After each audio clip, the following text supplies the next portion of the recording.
It's your daily dose of Donna. Welcome to the show. It is Monday, November 10th. Oh my God. I can't believe I'm already getting made fun of in the live chat. Wow.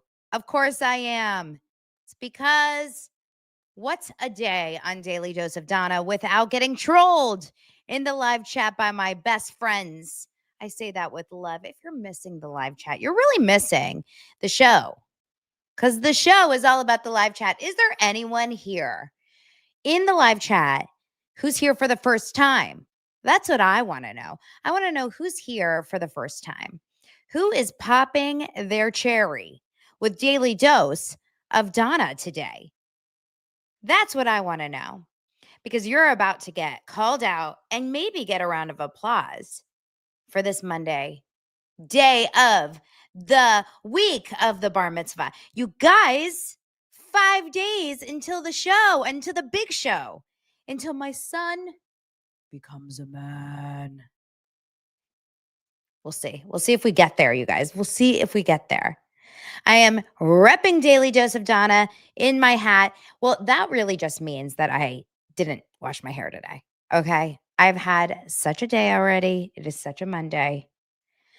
I've already gotten in a fight with Zach Peter on text over Andy Richter. Zach needs to get some new material and needs to go back to just Helen Keller content.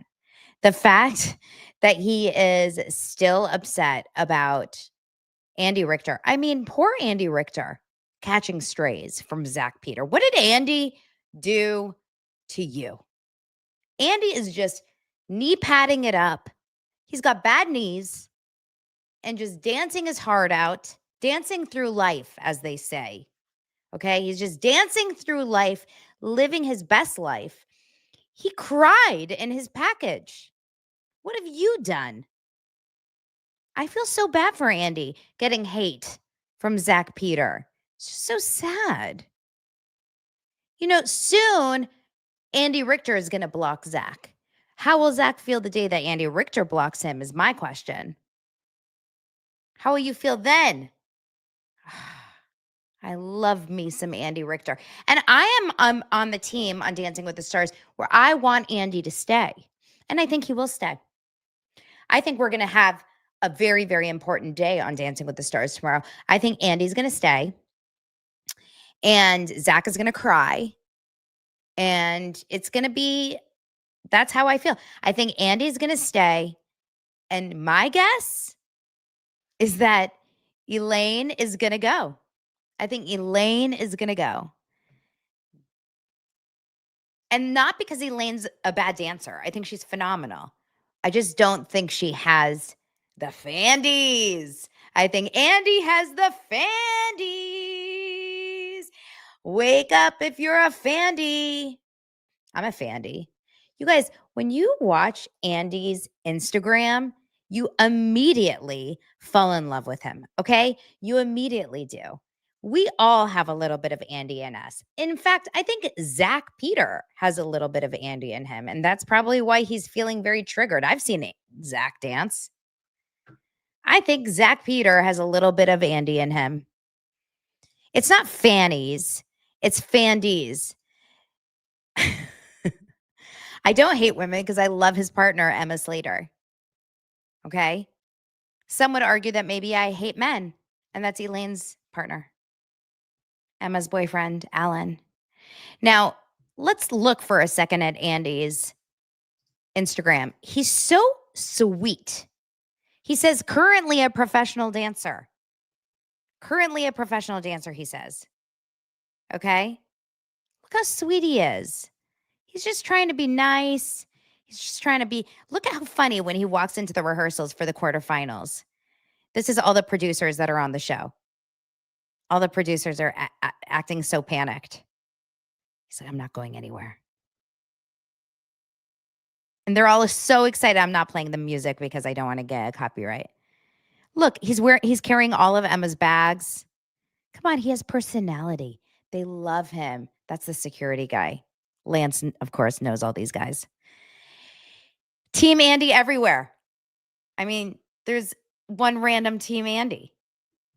Zach, you're just jealous. You wish you had this kind of energy. Let's get everyone to vote for Andy. Okay?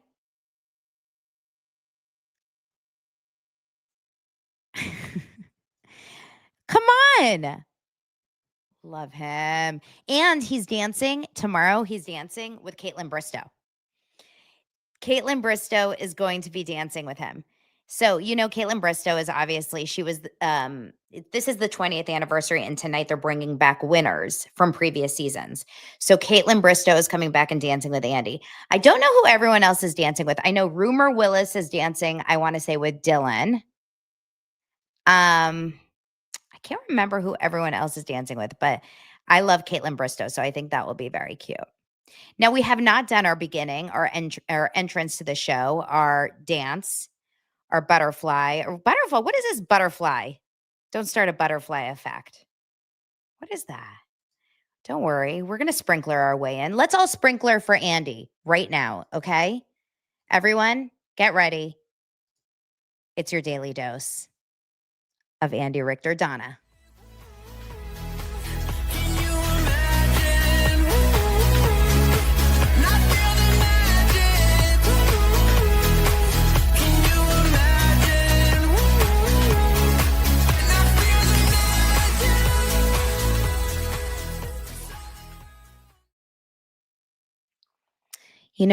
I think actually, so Zach is very angry. He's bringing a lot of anger into the chat here. It's giving like insurrection vibes. Zach, why are you so angry? It feels a little bit. Wow, Tanya. Wow. Tanya says Andy dances like Helen Keller. Wow. How do you know Helen Keller didn't dance amazingly? Okay. Have we seen Helen Keller dance? Was that in the movie? Helen Keller was a huge part of my weekend. And I'll tell you, Helen Keller has become a part of our vocabulary. I bring up Helen Keller everywhere I go. I bring up Helen Keller everywhere I go. It's at dinner parties that I'm at. It comes up like my live chat is killing me right now. I need to stay focused because I don't want to get canceled. And my live chat will get me canceled. But Helen Keller truly kills me. It makes me so funny. It makes me laugh so hard. I just truly can't. Not Helen Keller makes me laugh. Yes, but like the whole Helen Keller lore. And I have some really good jokes around Helen Keller. Zach knows them, but like if I say it, Zach, will I get canceled if I bring up the Helen Keller joke? I think I will get canceled if I bring it up. So I won't. But it's really good. It's a really good one. So I'm just going to leave it be. Turn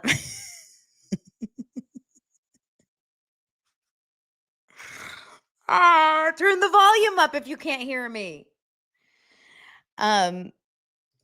So we have Dylan's bar mitzvah this weekend, and I can't. Okay, I'm going to leave it. I can't say it. I can't say any of the jokes. I'll save it for Patreon.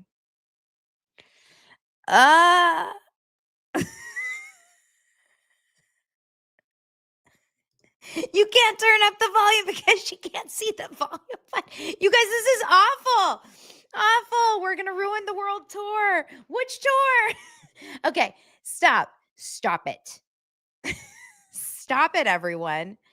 Helen Keller. So we have to get on with the show, okay? I love all people. I love a lot of people. Not all people. I'm not as intolerant as Zach, though, because I really do love most people. Zach Peter doesn't. However, I will say that there is a little bit of, Zach and I have split in a lot of ways. We've kind of like shifted. I've realized he's become much more of the angry. He's like, today we're going to spend a lot of our time talking about the TMZ podcast, the Two Angry Men podcast. Bryan Freedman, he was on TMZ talking to Mark Garagos and Harvey Levin, who I want to drop kick. This is truly how I feel about Harvey Levin and TMZ and mainstream media.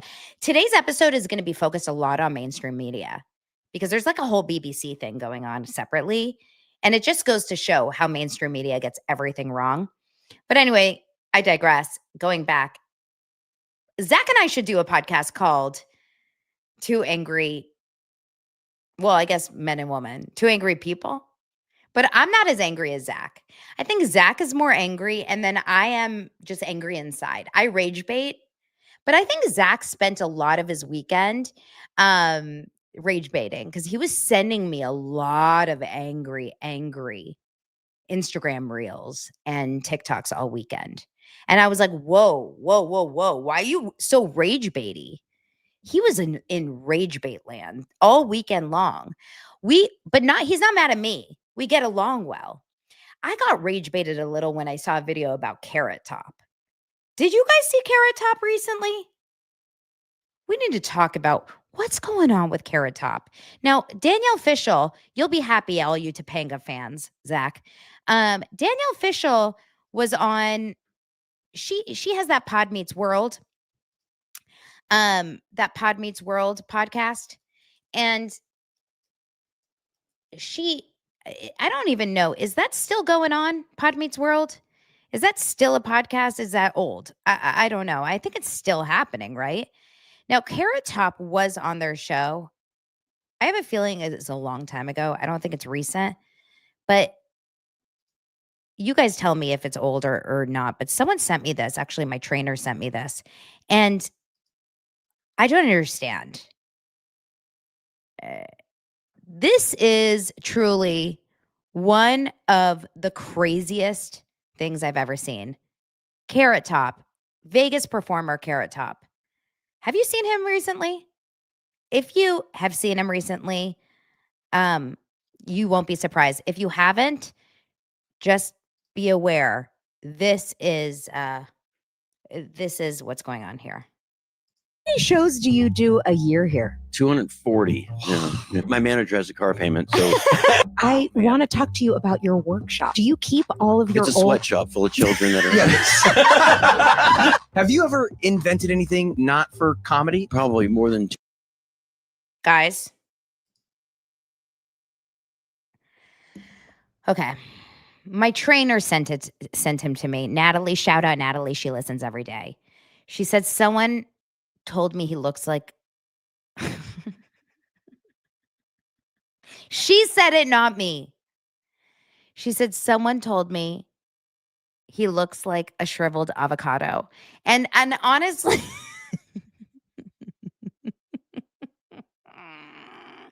and I can't not see it. And if you kind of understand what like that feeling is, like a shriveled avocado,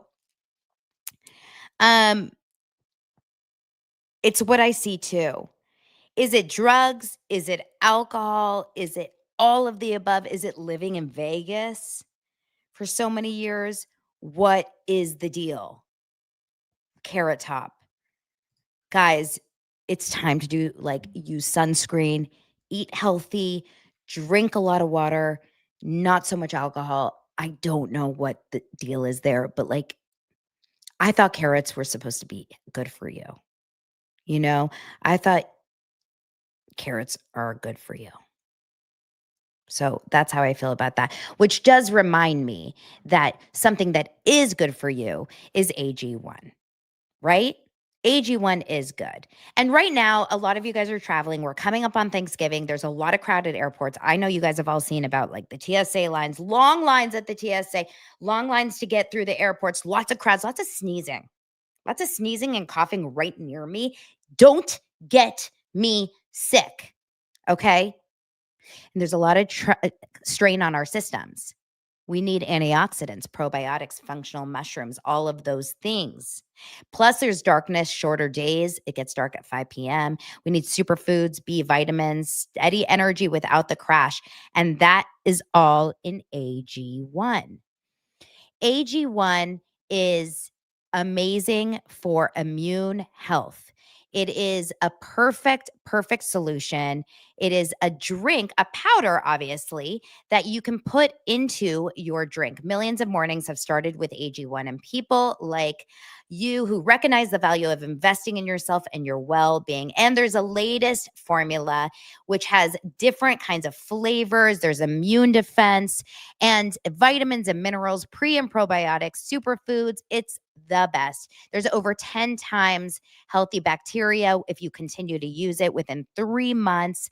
So many extra vitamins, multivitamins and minerals, pre and probiotics, green superfoods, stress adaptogens, immune supports, cognitive supports, etc. Helps gut health, energy, daily nutrients, immune support. I love my AG1. If you head to ag1.com/daily dose, you will get a free welcome kit with an AG1 flavor sampler and a bottle of vitamin D3 plus K2 when you first subscribe. That's drinkag1.com/daily dose. So make sure to head on over there and you're going to get your incredible discounts. Awesome. And one more amazing subscriber that I want to mention right now, and this is an exciting one for me. This is the Jam family calendar. You guys, this is super exciting, okay? Because it's a company actually developed by two of my friends. And I say this as a true user of this company. I was like, you guys, please work with me so I can tell all the moms, specifically the moms or dads, but moms specifically, because I use it and it saves my life. And I know you guys are going to need this too. I used to use Apple Calendar, Google Calendar, but if you have like multiple people in your family, it's hell. I don't know if you guys feel the same way. I struggle so much with organization and like getting everyone's schedules. And if you know, like one kid is here, another kid is there, and some of you guys have 2, 3, 5 kids, it's too much. You're all over the place. Jam family calendar. It's called Jam. I mean, I just call it Jam. It's an AI-powered family calendar and a coordination app built by working moms for real families juggling real life. It combines shared calendars, to-dos, lists, and reminders all in one app. You can tag who is going, who's driving, what you need to bring. It's perfect for families. There's secret shopping lists for holiday shopping times. You can connect to Google, Apple, Outlook calendars. If you get sports calendars, you can just input it. School calendars, everything stays perfectly in sync. You can forward emails. Like if you get an email from someone telling you about something, you can just forward it to the calendar email and it inputs it right into the calendar. You can add something and like assign it to your son or to your daughter and it adds to their calendar. It's seriously the only thing I use. Every time Lance goes, do we have something on December 6th? I'm like, add it to Jam. Look on Jam. I'm constantly saying that. So Jam is truly the best. It's the only thing that helps me. It's kind of like having a chief of staff for your home life.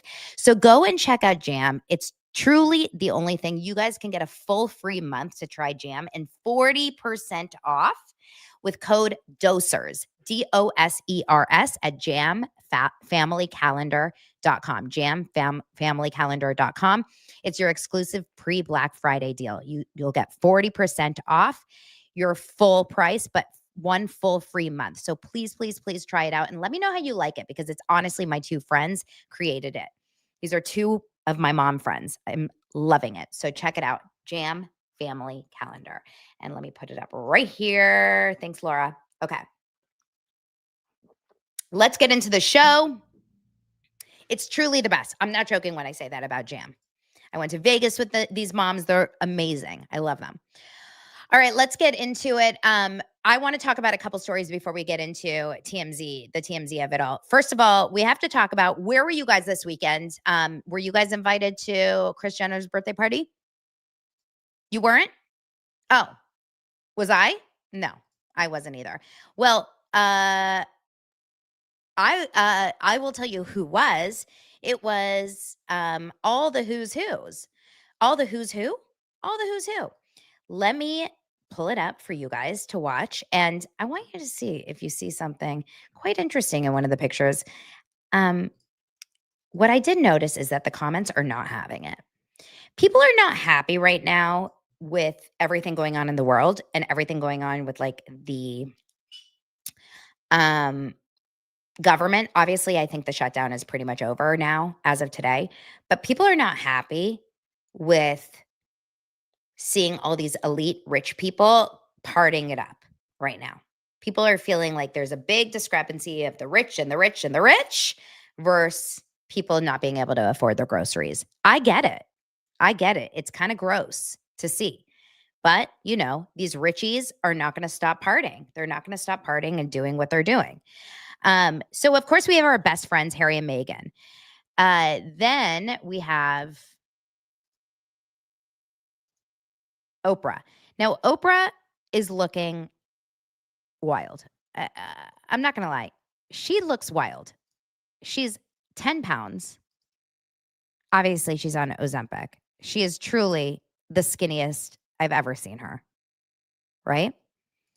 Then we have Snoop signing an autograph. Now, Snoop has been in a lot of hot water lately. He's had a lot of, I don't care personally. You know me, I'm not going to ever judge someone in these ways, but someone, you know, people on a lot of the political sides are not loving Snoop lately. But these are his people, because the people that are invited to this party are obviously people that don't care about these things. But you know how people have turned on Snoop. Here's Adele, who's hiding her face. She doesn't want to be seen as hanging out with the rich of the rich. This is wild. This picture, I was like, who the hell is this? I actually, thank God for the caption, had no idea who this was. This is Selma Blair. It was shocking to me. Had no idea who this was. Okay, now we have Justin Bieber here. He actually looks cute. He looks fine. Now, I'm not sure if you can see on the YouTube version, but down here by his pants, there's something going on. Let me do a little zoom in. What's that? What's that? Guys? Anyone? I want to know. My guess is that he was just eating a powdered donut in the car or at the party. You tell me. What do you guys think was happening at that party? Interesting, right? We have Sarah Paulson and Naomi Watts. And a lot of people are like, I can't believe that they got to Sarah Paulson. But Sarah Paulson was hanging out with Kim Kardashian because they did this show together. Sarah Paulson has drank the juice, guys. She is in on Kim Kardashian. She has drank the Kardashian juice. Then we have Meghan Trainor and Daryl Sabara, who he's the Spy Kids guy. And then, of course, Meghan Trainor. And let me tell you, this makes me sad. Now, I'm all for people losing weight and feeling at their best. Meghan Trainor is not herself in any way, okay? She's not herself. Like, that is not her. Oh my God, Nikki, you signed up for Jam. I'm so happy. I just took a screenshot. I'm going to send it to my friend Jess, who's the owner and the creator. She doesn't look like herself. That's wild. I hope you use my code, by the way, Nikki. It's insane. But I mean, she's lost, I think she's got to have lost like 50 pounds. But she really looks like a different person to me. I mean, he looks the same. They used to be my neighbors, by the way. Mariah Carey, I mean, that's an icon right there. And then Bill Gates, who's the only one that looks like they brought a present. And then there's just the cake, I guess. Now, the comments are interesting. This will knock the parasocial relationships right out of you. Then another comment, it's giving let them eat cake. Super, super happy Harry and Meghan got invited, though. We all know how important it is for Meghan to have attention. Another comment, 42 million Americans have lost access to food, and this is how they celebrate a billionaire. Rich gets richer, poor gets poorer. Another comment, it's like watching the Capitol, and I'm in District 12. Amazon just fired 30,000 people in a time where access to social safety nets continue to shrink and grocery prices continue to rise. This is genuinely grotesque. Okay, so what are your thoughts about this? Do you think people should stop having parties in times where people are losing jobs? I'm so interested to know what you all think about this. What would you do if you're a Kardashian or Kris Jenner? Are you not supposed to celebrate yourself or celebrate your life or celebrate your hard work? I mean, this is a toughie. This is a toughie. What are you supposed to do? Is Kris Jenner not supposed to celebrate her big birthday? I mean, she probably is. This is probably what, her 70th birthday? I don't know. Secondly, let's go inside the party because might as well make you guys even feel less rich. And let's go inside and see it. Even more people were there. We don't want your ads. We have, it was a James Bond feat. That's Kris and Corey Gamble there, parting away. We have Kris and Kathy Hilton looking like they're about to go lesbian on each other. Just kidding, just blowing kisses very close to each other. Of course, all the Kardashians were there, all the kids. Mark Zuckerberg looking like Where's Waldo right in the middle. Listen, I'm really not into Kris Jenner's dress. She's wearing a red ruffle dress and black up to the top of the arm gloves. It's just not my favorite look, personally. It's just my feeling. Mariah Carey. Okay. I mean, Kris was seen sipping on an espresso martini. I mean, Kris looks 7. It's so insane. You guys, if I took a picture next to Kris, I would look like her mom. I would. Tommy Hilfiger. I don't know who the other woman is. Maybe Tommy Hilfiger's wife. I have no idea. Paris Hilton, of course. Meghan Trainor. Meghan Trainor, like I said, does not look anything like her. Vanessa Bryant. Aw. And Sierra. Oprah Winfrey and Gayle King. Oh my God. Oprah Winfrey and Gayle King are quickly becoming the least popular people in Hollywood, I think. I don't know who else is in that picture. Bruno Mars performed. Oh my God. Tyler Perry. Speaking about unpopular. And Kylie Jenner, who I think is so gorgeous. But look, Kris Jenner and Kylie Jenner look the same age. It's so insane to me. There was Kris-themed poker chips and lighters, chandeliers. Jeff Bezos is there. Lauren Sanchez, of course. It was at their home. Melanie Griffith is there.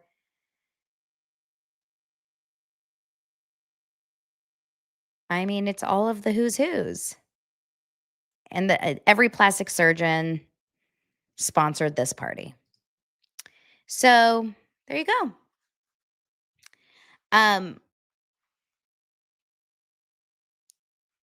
Yeah, Tyler Perry.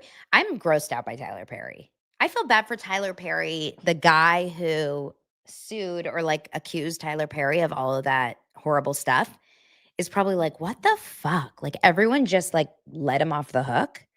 And meanwhile, you're right. Justin Baldoni is like, excuse me? What? And then another little story that kind of just jumped up. Kelly Clarkson is in Vegas. She's doing her show again. By the way, I'm dying to go to her show. Dying to go to her show next summer. So if anyone has an in on Kelly, I really want to go. Kelly Clarkson was doing her show and she was talking about, you know, just in her little opening number, she was talking about how she had a manager once that told her to get a boob job. And she said, she casually brought up if her boobs slipped out. She laughed and said that her former dick manager once suggested she get a boob job. And she said, I told him, why don't you get a dick job? And then I thought to myself, what's the craziest thing one of your bosses has ever said to you in your job? Like, what's the craziest thing a boss has said to you? I've had some crazy stuff. I'm sure I've talked about it before on this show, but stuff used to be real different. Even back in the early 2000s. What did they say? The aughts? The 2000s here in Hollywood? Things were real different back then. I mean, I just said that when I was talking about Andy Cohen's interview with Call Her Daddy, how his boss said, your eyes are too crossed. There's no way you'll get a job in this industry. And everyone was like, that's so crazy. And he was like, it wasn't though. Remember I told you that someone just told me that my boss told me, you have to go home. I don't like your hair. I tried to scrunch it, okay? I tried to make it curly. I have straight hair. It didn't work. I didn't know what I was doing. Micah says, I remember a boss asked my just recently married coworker, oh, you're not pregnant yet? Yeah, that's fucked. Sounds like something Vanessa Lachey would ask in a Love is Blind reunion, right? Totally. Also had a boss call me Pedro. What the hell? Why? Like, just because? I had a boss that was pissed I was pregnant. I'm sure most bosses get pissed when the woman gets pregnant, but they're not supposed to show it. That's insane. That's the only reason I was leaving the company for a competitor was because he believed I was sleeping with the person he recruited me. Wow. I had a boss grab my ass. How many of us have slept with our bosses? When I was an intern, I was sleeping with my boss. Is this Patreon content? When I was an intern and I was 20, I think I had just turned 21. I was 20 or 21.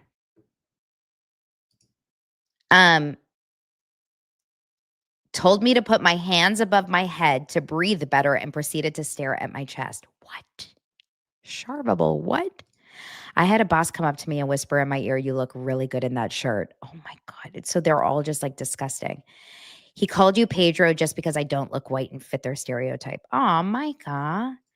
I was a young working woman in the 70s. Bosses could grab your ass as you walked by. Yeah, that's crazy. Remember Working Girl with Melanie Griffith? Best movie. Best movie. Oh my God. My boss put a dirty needle in my desk drawer and thought it was so funny. Patty. No. How old was the boss? Well, we were dating. Like it wasn't just a one-off thing. He was 10 years older than me. But it was totally wrong. It was like so wrong. But I was so young. Like I was an idiot.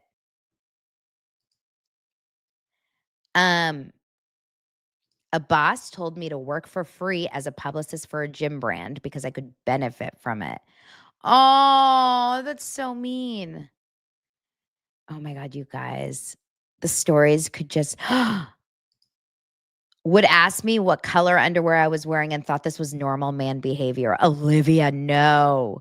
Bussing tables back in college. My boss offered me pasta so I could work faster.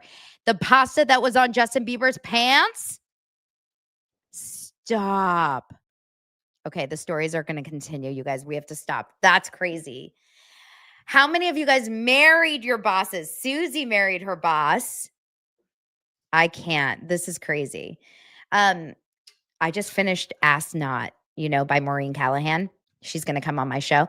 But I just finished it and just hearing about JFK and his affairs with the young, like 19 and 20-year-old girls that worked for him.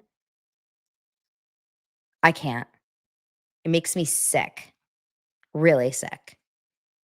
Okay. So let's move on. I guess him telling me that my hair was bad curly wasn't the worst, but it really was bad. Like it really, like looking back, I really shouldn't have worn that and I shouldn't have done that. It was really bad. Anyway, yeah, I'll put the live chat. I should put the live chat just up here so you guys can actually see the comments. Okay. Next, and then finally, one more story. The Denise Richards and Aaron Pfeiffer thing is so crazy. It doesn't get over. It's like they live a toxic life, those two. But obviously, Denise was granted this 5-year restraining order from Aaron Pfeiffer's after their divorce. Thank God. He obviously abused her. He was awful. But now Denise and her ex Aaron Pfeiffer's are sued for eviction and owing $84,000 in rent after their 5-year restraining order is granted. $84,000 in back rent and eviction. That's insane for celebrities. Like $84,000. In the documents, their landlord, John Caron, claimed that the former couple had signed a lease in 2020 where they agreed to pay $12,000 a month for a 6-bedroom, 5-bedroom, 7,000 square foot home in Calabasas. They haven't paid for $84,000 in rent. So $12,000, 84, what is that? Like probably 6 or 7 months. He wants possession of the property immediately, in addition to damages for every day it takes to get the keys back. She hasn't lived in the home since late 2023 when she moved into her own townhome, as she claims that he, his parents, and his brothers have continued living at the property as she has continued to pay the bills. Richards has claimed that she has asked Pfeiffer's to move out of the home in addition to accusing him of causing extensive damage to the house. We've seen inside the house before, like they showed us, it's just in horrible condition. So he's lived in the house. He has not been paying the bills, but they're $84,000 in back pay. It's just such a mess. I think, what a mess over there, you guys. I can't imagine renting a house for $12,000 a month and not paying my bills. But also, I'm seeing this picture, and this picture is reminding me of, remember when we were reading the articles about Blake Lively coming into the deposition day with her team of attorneys, plus Ryan, plus Robin Lively, plus Elaine Lively and her bowl of cherries? Is this not what you picture? Blake and her 8 attorneys? Whoosh, whoosh, whoosh, whoosh. The Avengers, remember that whole article? This is what you see. Like, that's crazy. But she also looks so hot here with like her people, her attorneys. They're like, I'm going to fuck you up. And who's the guy on the right? He's like, and I'm here to make you look good while we fuck you up. Speaking of Blake Lively, are we ready to get into this TMZ video? I wanted to just recap it, but I think we got to watch it and cut into it and talk about it because I feel like we have a lot to get into. I don't like Harvey Levin. I haven't liked him for a long time. I find him to be shady. I find him to be very, very one-sided, which look, if you're reporting and you're a news article, a journalist, if you run a newsroom, you're gonna obviously have your own political feelings. You're gonna have your own biased feelings. Like, there's no question. Any journalist, like, you're not a robot. Anyone that you see reporting the news, whether they're on, whatever it is, CNN or I'm trying to think of things that are supposed to be more like not left or right, even though we all know that they all are. They all have their own political feelings. They all have their own biases. But when you're supposed to be reporting the news, like TMZ is supposed to just be taking news and not inserting their own opinion, you're supposed to be trusting them. Harvey Levin is a big, big, big liar in terms of what they report. Everything that they report has their own spin. And we learned this we've known this for many, many, many months now. We've seen so many inaccuracies. We've seen it with the Blake Lively and Justin Baldoni and stuff. But the day, if you guys remember, that we found out that, if you guys remember when Charlie Kirk was shot and killed and they announced him as dead and we heard an eruption of laughter in the newsroom, we realized like, oh, these are like literal just human beings with real reactions, real political feelings, and they don't hold back. This is the same shit that we're seeing across the board in newsrooms. Just today, a huge story this weekend, a huge story is that over at the BBC, you think, oh, the BBC, that this is an upstanding organization. This is like, oh, this is completely like, this is something that we have to trust. The BBC, oh, they lie. They completely, edit people, and they take false numbers and reports, and they put it together to tell a story that is completely false. And people see the BBC and they see it as Bible. So if the BBC is doing it and then TMZ is doing it, well, everyone's doing it. All of the news that we're seeing, mainstream media is lying to us from top to bottom about everything. So that's why I'm so obsessed with saying that whatever you're seeing about all the things, and I'm trying really hard to not be very clear, but I can report on entertainment news here, but if you can just kind of read between the lines about all the things that you see, it's probably not true. You have to kind of, why is Zach and I fighting? Is Zach saying mean stuff in the comments? It says, Zach, Donna is completely ignoring you. What is he saying to me? So, I think it's very, very frustrating. It's very frustrating. Yes, I'm going to play it. Joy is asking, am I going to play it? I'm going to play it. We're going to watch it because Harvey finally gets called out on his bullshit, and he finally admits to it. And it's very, very good to see. And I think Harvey's a very small man in stature, but he really is the smallest man that ever lived. Cue Taylor Swift, right? Small man. I don't like him. I find him to be insecure.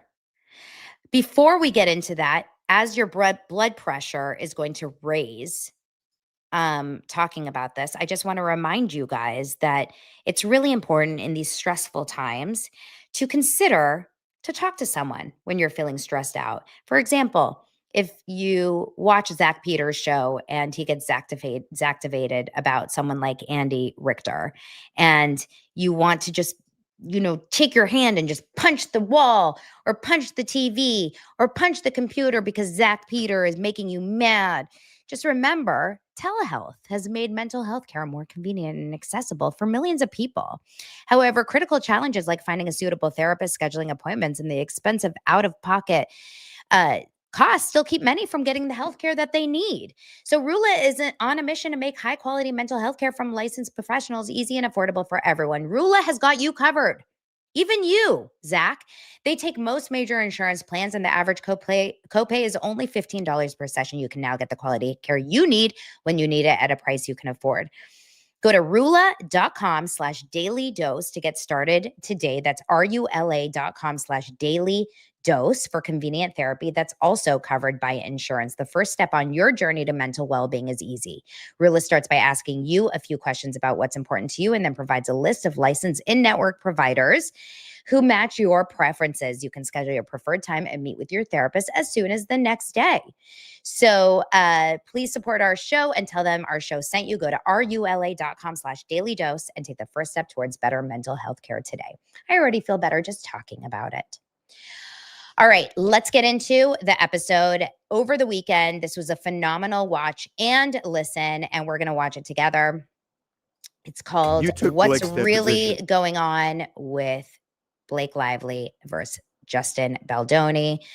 If you actually just look at the three of them right here, let me just change the comments and make it wide so that you can't.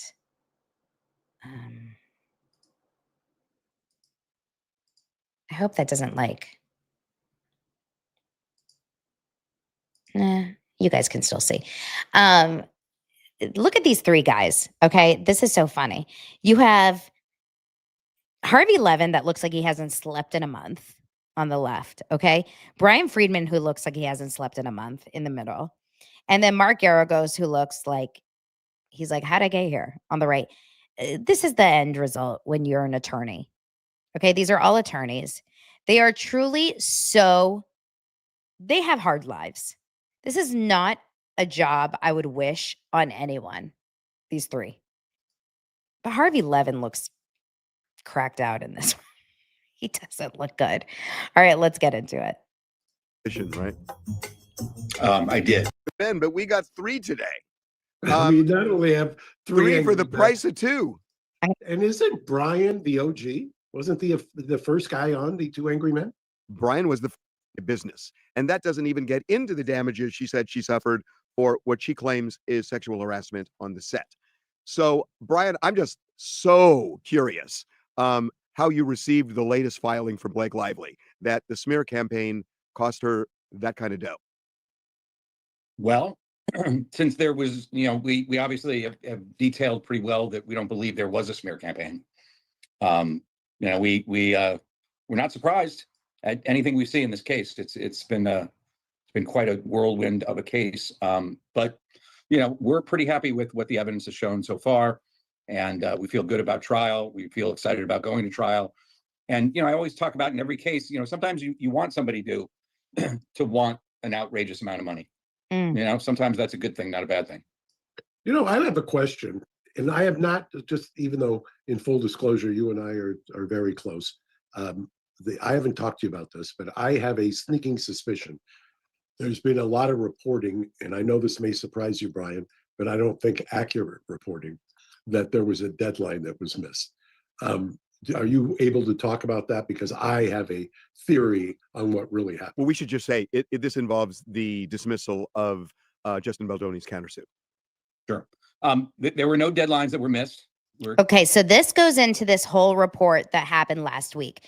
Last week, there was this whole report, remember, where everyone, not last week, maybe 2 weeks ago, where everyone and their mother that is anti-Justin Baldoni had reported, this is when we attacked Taylor Lorenz online with her crazy misreporting, went online and attacked Justin Baldoni saying, it's over for Justin Baldoni. He lost everything. It's done. It's over. And he lost the case and woo, Justin Baldoni's done. And he smeared campaign. It was a smear campaign. And, at this point, he also sexually harassed her. And Blake Lively, poor thing. She's, that whole thing. And TMZ was one of the people that did it. We're always glad when that doesn't happen. I'm not really sure. Yes, so is the malpractice insurer. Usually. Exactly, and I'm not sure how anybody even thought that a deadline would be missed. Before anyone can file an appeal, there needs to be a final judgment. In order for there to be a final judgment, the judge has to actually issue a final judgment, and then there's a certain amount of days that you have after that to go ahead and file a document called a notice of appeal. In this case, the judge actually didn't issue a final judgment until just a few days ago, but also reserved that final judgment from being really appealable until after the judge rules on the attorney's fees motion. So there's going to be some time until you could even possibly file a notice of appeal.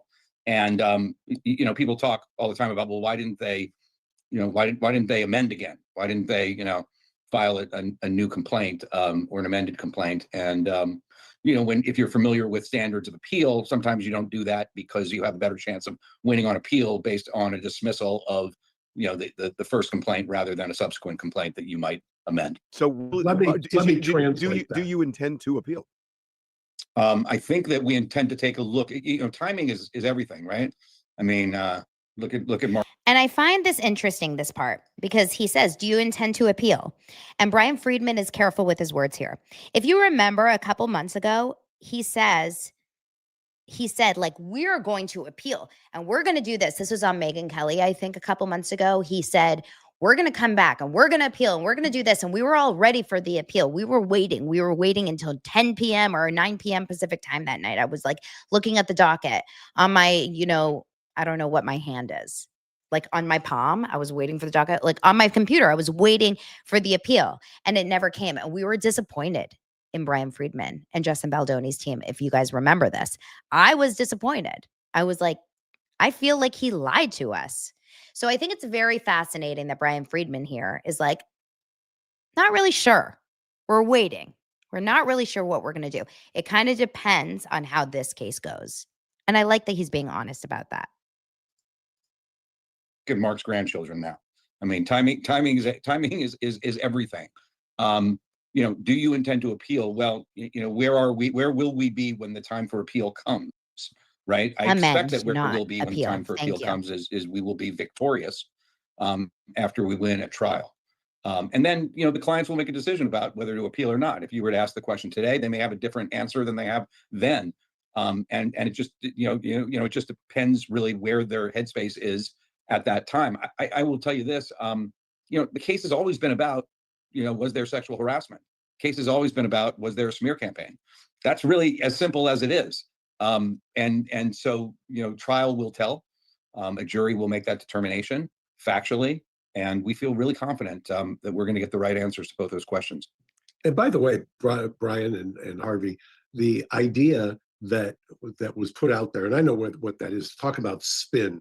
That came from the Blake Lively camp, that there was a deadline that was missed, trying to portray this as some kind of a legal victory when literally it focuses and like a laser onto the claims. And by the way, if you have followed this, and Harvey, I don't know anybody in the media who's followed this more closely than you have, everything that Bryan has developed so far that I've seen, and I'm just looking from the outside in, I'm not involved at all, but everything I've seen, all of those claims have been basically debunked. So why even get into the other stuff? Because boy, if Bryan is successful, if Baldoni is successful, the turnaround, the consequence at that point is unbelievable.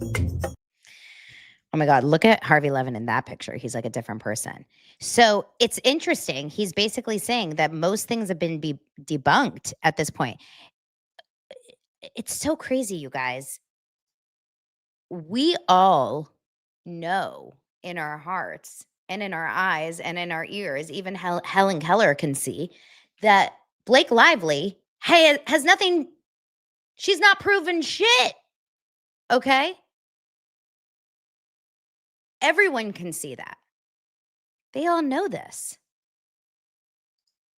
And we're able to talk because I really wanted to talk to you about this. So your client is definitely winning the TikTok war. And I don't say that lightly because that's a really important war. Because that's Meghan his Markle. audience. And those are the people that are going to go to the movies and that are going to watch his stuff and watch her stuff. And he's winning that war. Even with the dismissal and everything else, he's winning the TikTok war. But legally, if this thing goes to trial, I mean, it just feels like you're going to watch the rubble bounce on both sides because, she'll make claims, he'll make claims. It's going to be he said, she said. And, it doesn't feel as clean as Johnny and Amber, where he ended up with that decisive victory. It just feels like this case, my gut has been telling me, and I feel like maybe I'm wrong now, that this is just not going to go to trial because it's in nobody's interest. It's going to settle somehow. I think that, people have been saying that for a long time now. And I think when you have a case that involves the issues this case involves, sometimes the only way to resolve it is trial. I see that look, people are really dug into this case, and rightfully so. And I think it's an important case for everyone.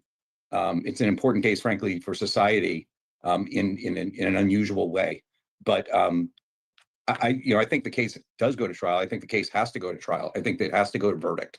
I think that from Justin Baldoni's standpoint, who, by the way, I've now known him for almost a year, incredible man, like incredible, not like a good person, an incredible man, truly. And I just think that he has to go to trial and let a jury of his peers decide, do these facts rise to the level of sexual harassment? I hope it goes to trial. Was there a smear campaign that he participated in? Those kinds of things. And to clarify, like smear campaign, there's not really a cause of action, right? I was going to say smear campaign is. Well, it's sort of defamation. I mean, it really, it boils down to, if somebody is telling the truth about somebody, there's not really a cause of action. It's a smear based on false facts, it seems.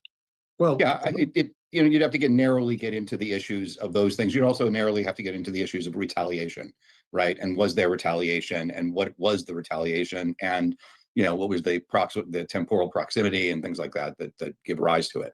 But I just think that this, who you are can truly come out in a trial, and Justin is a fantastic person. And I think that people will be able to see and hear him for the first time in a year. You took Blake's deposition, right? I did. So how'd that go? Did you score points? Can you give us some overview?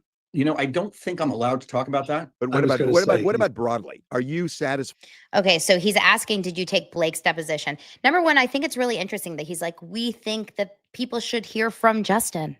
because he knows in his heart that the people will hear Justin's words and they're going to fall for his, not fall for his, like that sounds bad, like fall for it, but they're going to hear from him and they're going to connect with him as a human being. Like, people aren't stupid.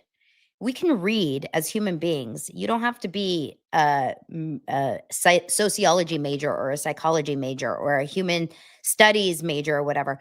You know right off the bat if someone is a genuine person, a real person, an authentic person. There's a reason that we weren't obsessed with Blake Lively prior to this case. I wasn't. Were you?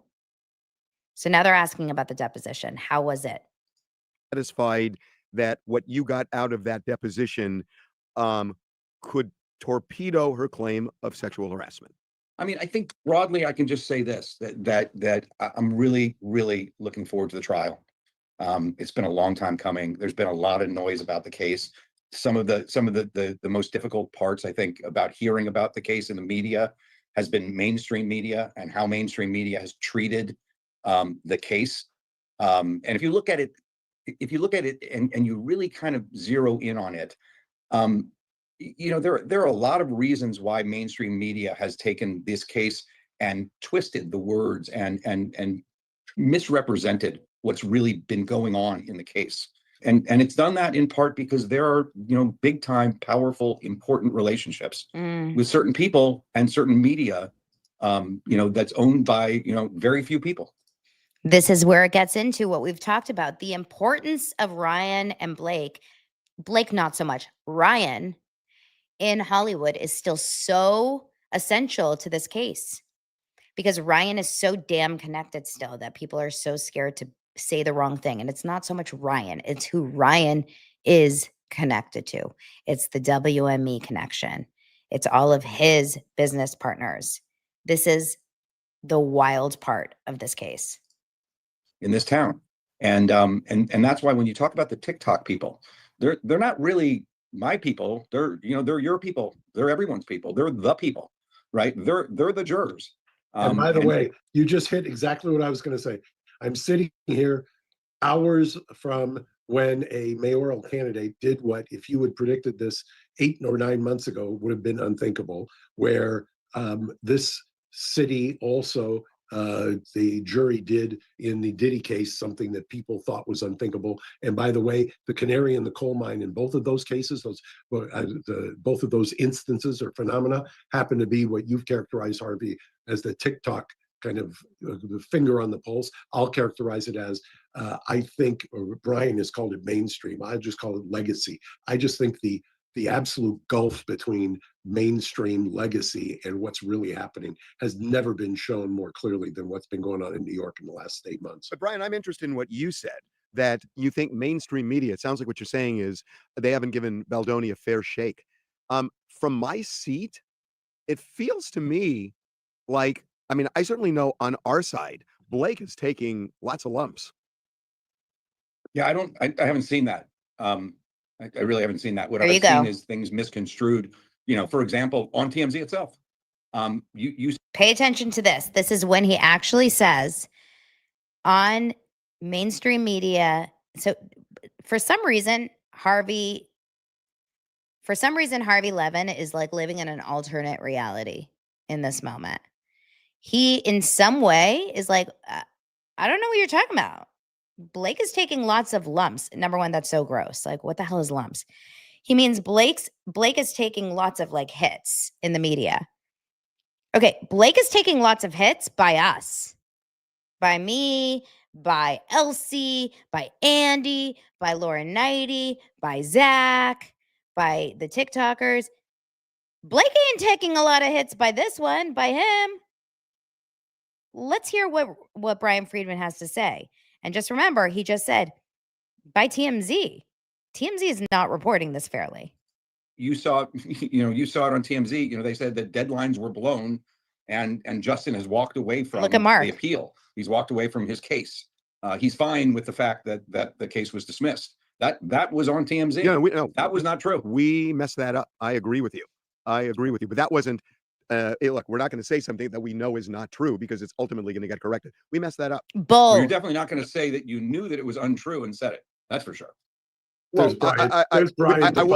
There is defining malice. Brian, there. Brian, I will say this: we corrected it, right? There's Yeah, no, you know what the problem is, it Harvey? doesn't serve us to put a story up that we end up correcting. We screwed that up, and This is so good. Harvey goes, we corrected it, right? I want you guys to look at Bryan Freedman's face when he asks that. I just agree with you. I agree with us to put a we corrected it, right? There's Yeah, no, you know what the problem is, doesn't. Harvey? Look at Brian's face. We corrected it, right? Look at Brian's face. He's like, doesn't serve us to put a story up that we end up correcting. We screwed that up, and I just agree with you. I agree. You may have screwed it up actually, because what you may have done is you may have read Deadline. No. Which And by the way, that way too. if you want to talk about us, I felt he's been winning this all along. I mean, we talked about that as early as today. That personally, and I've talked about this on television. We've done stories on this on the website. I feel like Justin Baldoni is winning this. I think this really has hurt not just Blake Lively, but it's also hurt Ryan Reynolds. And so, I'm just telling you from my seat, I'm not seeing this as, oh, wow, Blake's winning this thing at all, even though her lawsuit is still the active one right now. I'm not seeing it that way. I can't really judge, at all, like who's winning or not. Well, I'm basing it on just the way it's being received by people. When you see, for example, the unedited dance that became a big part of this case, that the way it's been received is her view that this was uncomfortable and harassment and whatnot wasn't landing. So I'm just looking at pieces of the case that have come out, and the Taylor Swift element of the case has been devastating for Blake Lively. And I'm talking about in terms of public perception. So in terms of who's taking the lumps, Taylor Swift, the unedited dance, and other things, it seems to me it's been Blake Lively. I look at it a little different. I haven't seen it that way, probably because I don't look at it that way. I look at it as, what's the jury verdict going to be?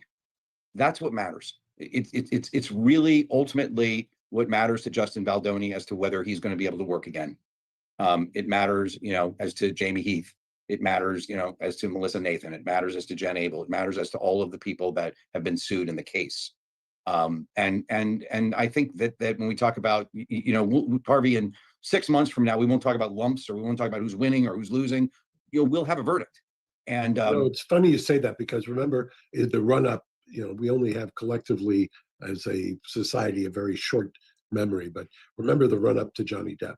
And by the way, in the verdict in that case, they both got verdicts, but his verdict dwarfed hers. And so I always say Brian's kind of viewpoint here makes the most sense.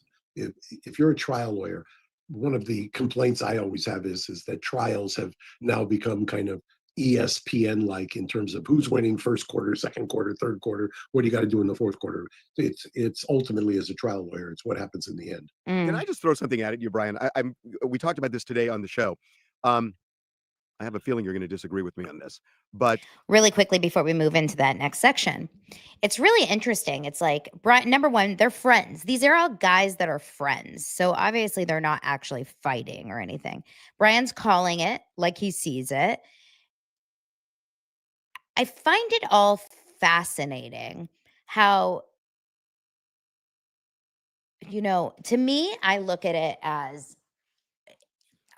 we have not seen a win, an actual press win for Justin Baldoni in months. Minus, when was the last time we saw like a real press win for Justin Baldoni? I can't think of one. Like a press win, not a docket win. I mean, obviously we saw the Jed Wallace thing the other day where he was being dismissed in New York. When was the last time we saw a win in the press for Justin Baldoni? I can't think of one. January, when the dance video came out. And even that, Enrique, was immediately twisted by so many people that were like calling us crazy. And the intimacy coordinator, remember her? Remember that crazy intimacy coordinator that went viral all over the place and was on all these podcasts and was named in all these articles as saying that she looks very uncomfortable. She didn't work on the movie, but she could tell that she looked very uncomfortable. Like, there's been no press wins for Justin Baldoni. This is insane. Blake has taken a lot of lumps. What? All right, let's see what he has to say next. We are in the position where we get contacted by publicists all over all over entertainment. And Leslie Sloan's in his it's just room been right now. funny to me that each side has been saying we're clean, the other side isn't.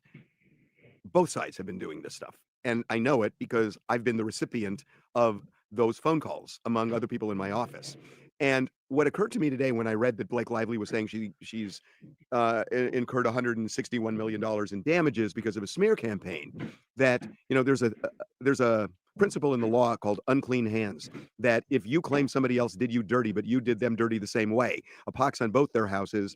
And I wondered that could this case just end up where the jury just says, I don't want to hear from either of you guys. You both were doing that.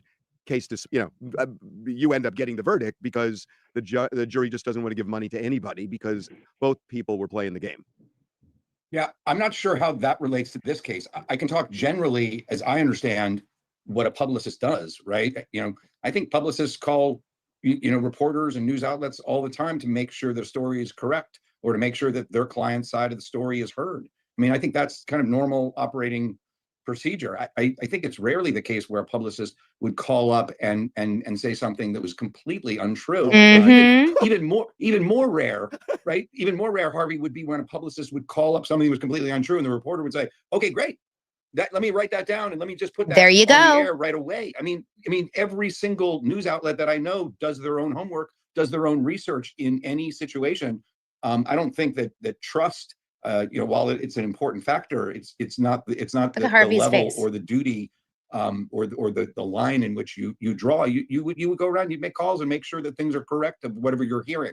And I don't mean that specifically to the Baldoni case at all. I just mean it to any story. Something pops up, you call up, you ask a question, and then you verify what that information is so you make sure you get it right. Okay, so now you want to know the way it really works?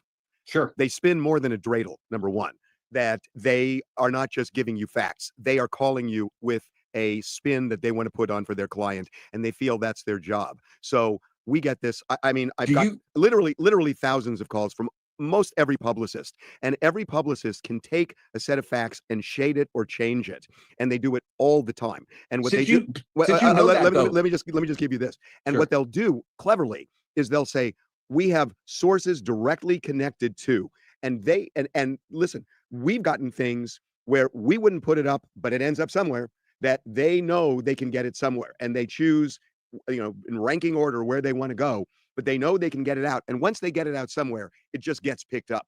So that's the game. But I'm telling you that publicists are not calling and saying, let me just tell you the factual basis. They are lobbying everybody. And so basically what you're saying is that TMZ is just a loudspeaker for a publicist. It's a messenger for a publicist. That's not news. That's not news. Never trust TMZ, you guys. That's literally what they are saying. TMZ is saying, don't trust us. We are essentially a publicist's loudspeaker. We're just press release. Do not trust TMZ, you guys. This is officially Harvey Levin putting his own business in the ground. They're not news. I can't believe he's saying it out loud is what's crazy.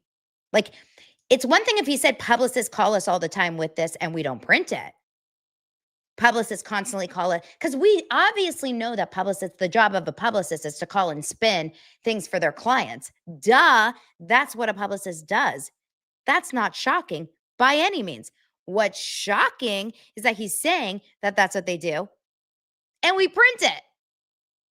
That's what's shocking. And sometimes just with false information, a lot.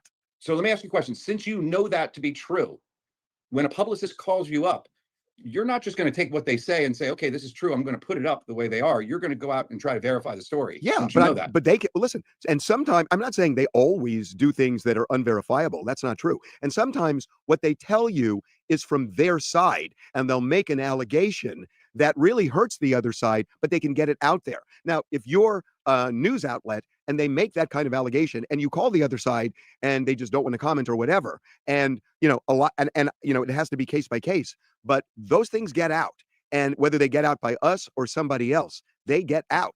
And By us. when you talk We about want getting the clicks. frustrated with bad information, we've seen things that are just crazy that get out there. And I'm not saying we're immune from it at all. I'm not acting like a knight, in shining armor here, because I admit to you, we screwed up the appeal story. I absolutely admit that to you. So I get it. But I am telling you, it can be a really dirty business, the business Right, of publicists.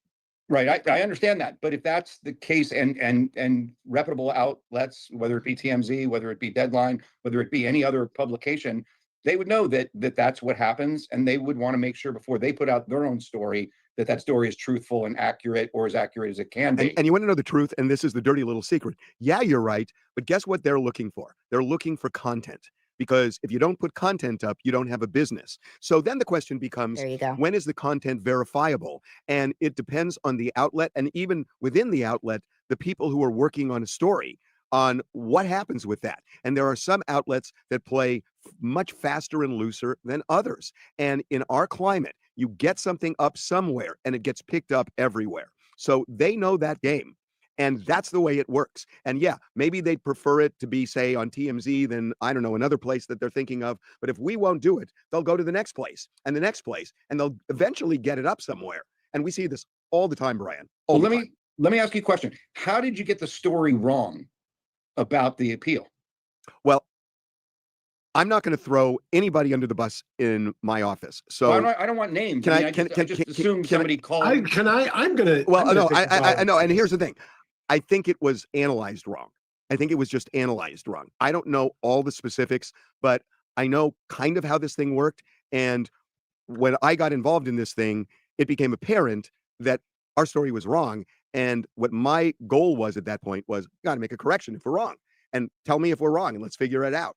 But you know what the problem is? It was just not analyzed right. Right. It wasn't. I think That's- the counting of it, Brian, in terms of the final judgment. I mean, this is what I think. That wasn't calculated in. He's trying to get out of saying we falsely reported something because we were lazy and didn't want to fact check. He's getting out of saying we saw someone else post a juicy headline and we didn't fact check, because what we're saying right now is that we need content. We want the clicks. It's all a game of rush, rush, rush, get it out there, get it out there, get it out there. And I get it, you guys. I do this for a living too. If I saw an article saying, or if I saw, Zach or Elsie or one of them post that Justin Baldoni won or did something huge, I can't say that I wouldn't immediately want to report on it too, but I would assume that I would trust my source, or I would look into it to make sure. But this is him saying, we didn't research, we didn't look, we didn't check, we just reported it. We just said, put it out there. Oh my God, Us Magazine put it out there. Get the shit out there. That's what happened. That's what happened. In this, it was more when whatever that was filed, that was the countdown stage. I think that was it. I think that's what happened here. That they didn't. I'm count it. gonna come to your defense. Well, Harvey. I'm not asking for a defense. I think what happened is somebody in the overnight crew. No, For those it of us wasn't. who No, know no, it wasn't. You go to bed. You're in There's bed. not. with my toddler, Okay, so- stop it. And then you're asleep, and then Look, somebody Like posts it. I said, we get most things right. I mean, we just do. And we're really vigilant. We have lawyers, we have researchers, we have producers, we have a lot of steps that we go through. We are not immune from mistakes. But what I'm saying to you is that, generally, when you want to talk about a publicist calling and spinning a story and talking about, I have a source, I'm connected to this story, you can base this on sources connected to so-and-so, they'll get that up. They will get that up. But you guys run it by your lawyers, Yeah, and all that stuff. You don't just put it up no, automatically. of course right? not. Of course not. Right. Yeah, I mean, and you I also- can't tell you, what You the percentage call, is, you make but calls. yeah, I You mean, make calls to people. how many times do I call you, Gargus? I mean, I know that. And you sit there and you say, what about this? What about this? And I keep, no. We did that today. Oh, We did that today. And so, on a story we were working on. And so, for the phony story that Ciroc planted about Diddy. It wasn't Ciroc. Ciroc. That's hilarious. But no, we talked, we had 4 or 5 phone calls today on that story before we put it up. So, and we didn't confirm it with you. We confirmed it elsewhere. So, yeah, I mean, you don't just do it, but Bryan, you got to realize that these publicists will call and they will couch things in sources and say, look, you've worked with me before, and there's no way of knowing. So he's not confirming, did we get that headline through a publicist or did we get that headline through another person's article? He's not confirming it, which is fascinating to me. And I wish he would have. I wish he would say, yeah, we got that headline because we saw it on someone else's. We saw someone else report it.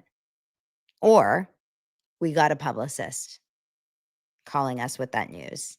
I would be very fascinated to know. I'd be curious to know, I should say. Knowing who that source is, if they say it is a source directly connected to so-and-so, that they will get that story up somewhere. It may be that there's some outlets say, no, that's just wild. We need some verification. They will get it up somewhere every time. They know exactly how to do this. And oftentimes, they play dirty. Right. And then if they place it anywhere, then the more reputable ones will say according to, and that gives them their 1 degree of separation, which is awful. Well, you're not wrong. You're not wrong there. Yeah, it's interesting because sometimes when you get a story out there and the story's wrong, you wonder why there's not enough of other people on the other side of the story saying, hey, I'd like you to come out and say that story was wrong and how that story became wrong, because that's not correct. And you don't get as many people correcting the story that was spread when it was first put out there. Okay, I'm going to give you, I'm going to play your game here because you are right on the, again, I'm not going to dispute the appeal issue. There have been numerous times, and Bryan, I'm not saying this as a criticism because I know you have reasons for it, but you know this, that there have been numerous times that I and others in my office have texted you and you haven't returned the texts. And it happens a lot where you will not return our texts. And I've made phone calls to you. I've texted you. Jamie, my news director, has done the same, and others as well. So sometimes you get a tip on one side and you try and verify it with the other side. And you don't even get a no comment. You just don't get an answer. And you know that's happened because you and I have been involved in that together. Now, you may have your reasons for not wanting to get back to me, and I understand that. But when you talk about, is there a lack of trying, at least with us and you, I think you've seen it. Oh, no, I of course, and you're okay, but in case you're listening to the audio version, I have my puppy here because you're probably like, is Donna snoring? She's a very loud breather. Okay, don't lick the mic. I will say this is the craziest thing I've ever heard. You're saying, Harvey, that you wouldn't have been able to verify this story had you not heard directly from Bryan Freedman? What is wrong with you? How could I verify this story? It's basic English. There's no one on your team at TMZ that would be able to, that has been following the story. Just follow Elsie. There's not one person on your team that would be able to be like, but this doesn't make any sense. That makes no sense to me. You're excellent at it, and you always do that. That's why you get stories first, and that's why you've been so successful in your career. I sometimes don't get back to you because I could be in court. My wife, by the way, my wife and I have had this very conversation about getting back to her. And I've had it with other people also because I feel like I could sit there with my phone and do nothing else other than respond to texts and emails, and the day will end, and I will have done nothing but that. So if I'm in a meeting, if I'm at a lunch, if I'm, if I'm in a deposition, if I'm in court or anything else, there might be an actual legitimate reason I'm not responding, or I might actually be writing a brief. And certainly, as you've seen the activity in this case in particular, we might be working pretty hard to keep up and do our best to actually prove that, the truth. And I get that, but I guess the point I'm making, it's not about you. It's generally that, with you, I get it. And there are different reasons, but we make efforts all the time to contact you.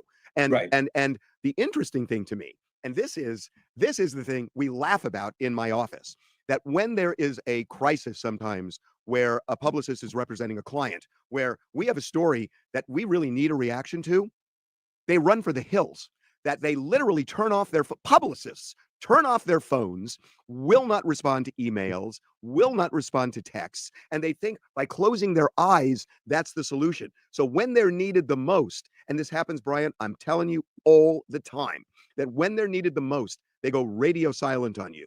So when you wonder, how do stories get out where you don't get the other side, or it seems skewed or false or whatever else? You got to see what's behind that curtain. And this happens all the time It's with a interesting. lot of publicists, that when there's any heat, they run for the hills. Is there any kind of rule internally where when you put out a story and you find out that, hey, we got that wrong, that you make sure there's as big a story that's put out that says you got it wrong and that it gets corrected? Yeah, I mean, if there's a story that needs a correction like that, absolutely. Absolutely. I mean, we will change a headline, we will do what we need to do, and then then put it By back. the way, changing a headline is bullshit, because we all know changing a headline is not issuing an article saying we messed up. The article was wrong. This is fake news. The correction is always on the 5th page of the story.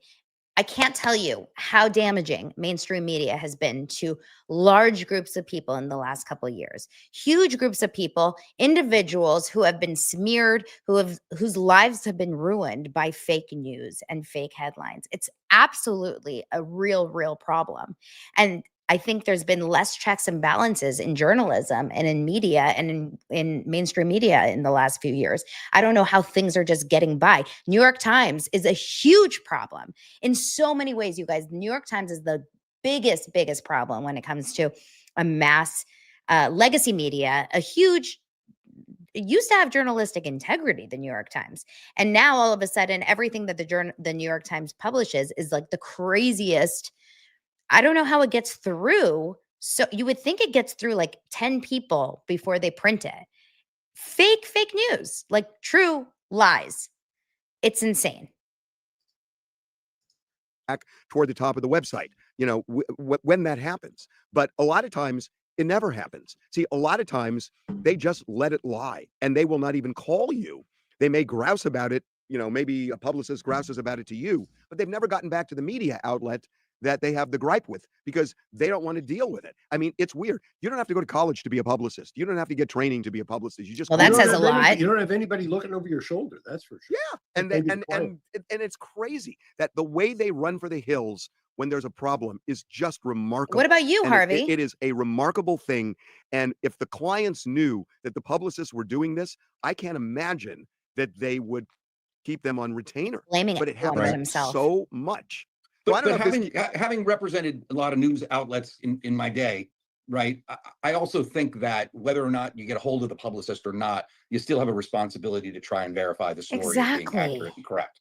And you want to do that whether or not it's through the publicist or through anyone else. If you can't get a hold of anyone, you may look to a third-party source, or you may try to get a lawyer to look and say, is this the right, do we have this right? Is this not right?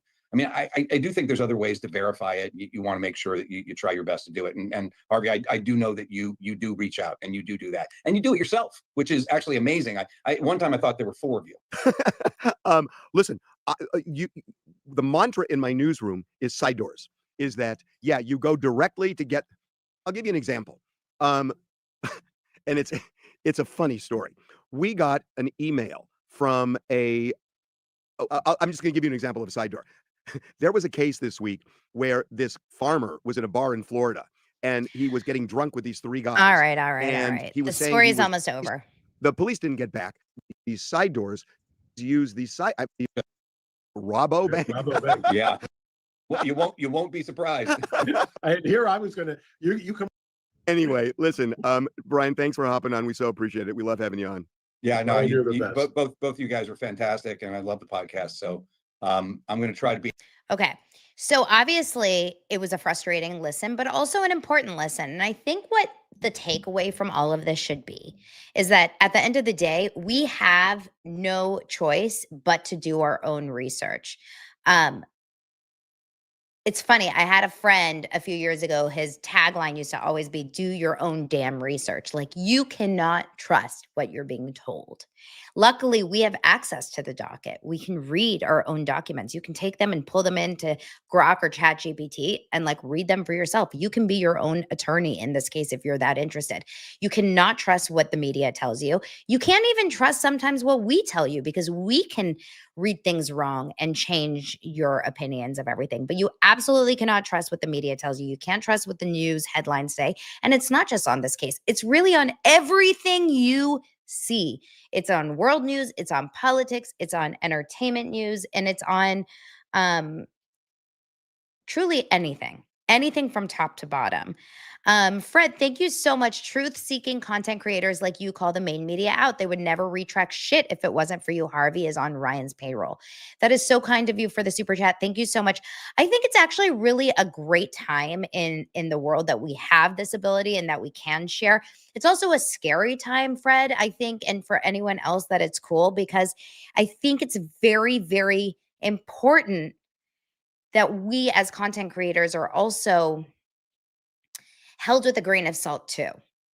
Because as content creators, and I'm a small little piece of sand, there's so many of us that are huge, that have millions of followers. Like there's the Hassan Pikers of the world, right? There's people out there that have very, very big followings that say really, really damaging things as well. And that's scary too. That's scary too out there, like that everyone has a voice, the small ones and then the big ones.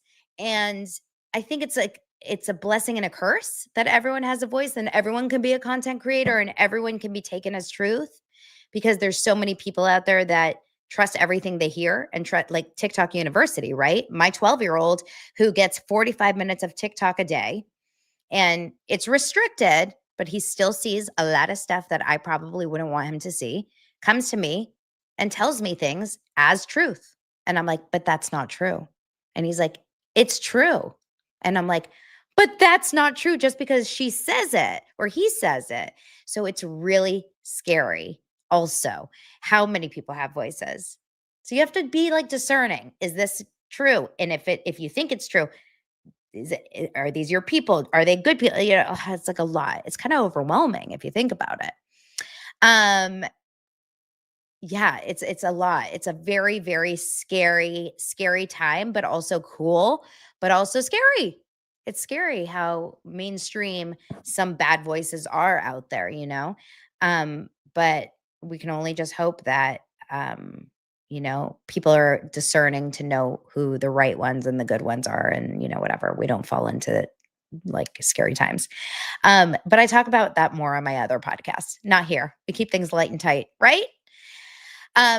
I adore you guys. Thank you so much for being here. This was a long episode. I've got to get ready. I have so many things to do this week. I told everyone on Patreon, I released a couple Patreon episodes last night. I have a crazy week because of the bar mitzvah. So I'm going to be in and out all week this week. It's going to be a little bit of a wild time, but thank you for being here. I adore you. I love you. Thank you for subscribing and liking this video. Make sure to like, that means a lot to me, and I'll see you guys tomorrow. Bye, friends.